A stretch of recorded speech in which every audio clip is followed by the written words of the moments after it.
اور ایکویٹوریل ریجن کے اوپر ایک گرمی کا ماحول ہے. اس وجہ سے یہ ایٹماسفیئر گرم ہواؤں کے ماسز کو اڑا کر کے یہ لو پریشر ایریا کے پہ لے جاتا ہے، جس سے ٹیمپریچر کو مینٹین کرنے میں آسانی ہوتی ہے. اس کے علاوہ زبردست چیز ایک آپ کو اور بھی بتانے کے لیے ناظرین ہے کہ وان ایلن بیلٹ جو کہ میگنیٹک فیلڈ سے تیار ہوتی ہے، یہ بھی ہمارے لیے ایک شیلڈ کی طرح کام کرتی ہے.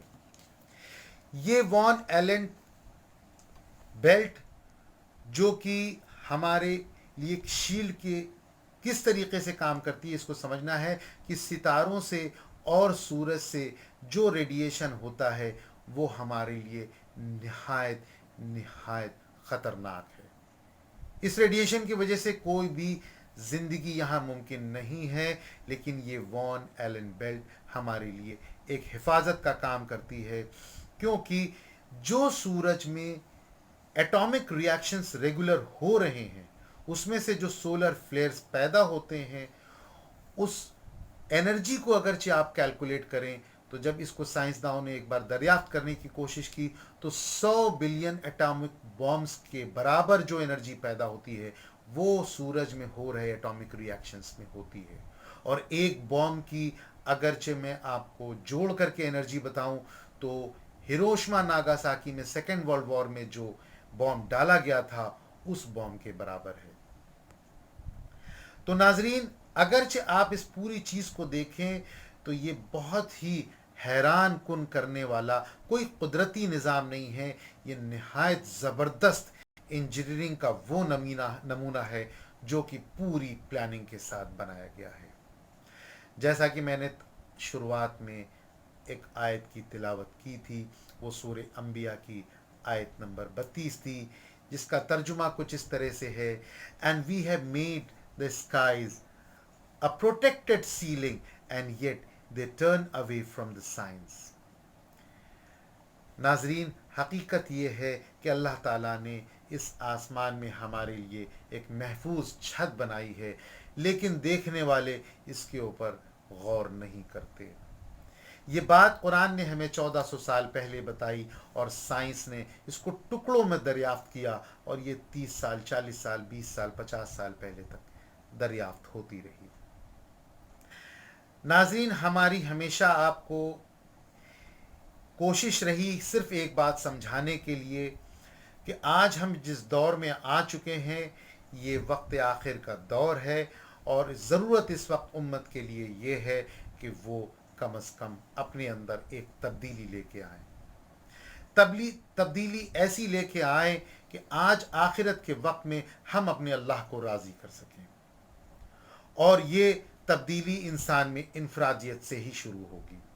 آپ انڈیویجول لیول پہ اگرچہ یہ من بنا لیں کہ نہیں مجھے بدلنا ہے تو انشاءاللہ آپ بدل جائیں گے. جس طریقے کے ماحول میں لاک ڈاؤن میں آپ رہ رہے ہیں اس طریقے کی زندگی کے کبھی عادی نہیں تھے، لیکن آج دنیا سے نکل کے، آپ دنیا داری سے نکل کے اگرچہ آپ دیکھیں تو آپ اللہ کی طرف رجوع ہونے کی کوشش کریں. آپ بدلنے کی کوشش کیجئے کہ مجھے ایسا انسان بننا ہے جس سے اللہ راضی ہو. اس کے لیے ہمیں اپنی پوری نسل کے لیے محنت کرنا ہوگی. ہم اس بات کو آپ کو بار بار کہتے ہیں کہ ہم اس کی شروعات انشاءاللہ اپنے شہر سے کریں گے، اپنے شہر لکھنؤ سے کریں گے. الناصر فاؤنڈیشن اس کے لیے ایک پروگرام لے کے آیا ہے. ہماری اس ویڈیو کو زیادہ سے زیادہ لوگوں تک شیئر کیجیے. اور میرے بھائیوں، ایک آپ سے پرزور گزارش ہے کہ اس بار لاک ڈاؤن پہ چونکہ ہم کوئی بھی کام نہیں کر پا رہے ہیں، نہ ہم مسجد میں نماز پڑھ پا رہے ہیں، نہ ہم اپنے اللہ کی ٹھیک طریقے سے عبادت جس طریقے سے ہوتی تھی عام دنوں میں وہ کر پا رہے ہیں. اللہ نے آج جب ہم کو اس حال میں ڈالا ہے تو ہم قطعی عید میں کوئی بھی خریداری نہ کریں. اپنی بہنوں سے ہماری گزارش ہے کہ آپ قطعی ایک بھی تاگا نہ خریدیں اپنے لیے، چاہے کتنا ضروری ہو، کیونکہ اس لاک ڈاؤن میں آپ جتنے قریب اللہ کے آ سکتے ہیں آپ اللہ کو راضی کر سکتے ہیں. ہو سکتا ہے کہ اللہ تعالیٰ اپنی رحمت کی بارشیں آپ پر برسا دے اور آپ اللہ تعالیٰ کی رحمت سے مالا مال ہو جائیں. یہ قرآن ایک ایسی کتاب ہے جو معجزوں کا معجزہ ہے، جو محمد صلی اللہ علیہ وسلم کے اوپر اترا اور دنیا کو یہ معجزہ بتایا گیا۔ لیکن افسوس کہ آج ہماری قوم اس کو پڑھتی تو ہے لیکن اکثر لوگ سمجھ نہیں پاتے۔ میرے بھائیوں، ہمارے اس پیغام کو لوگوں تک پہنچائیے اور ہمارے چینل کو سبسکرائب کیجیے اور ہماری اور اپنی مدد کیجیے تاکہ ہم ایک منظم، ایک بہترین ایسی ماحول پیدا کر سکیں تاکہ جس میں مسلمانوں کے لیے صرف بھلائی اور بہتری ہو۔ وآخر دعوانا والحمد للہ رب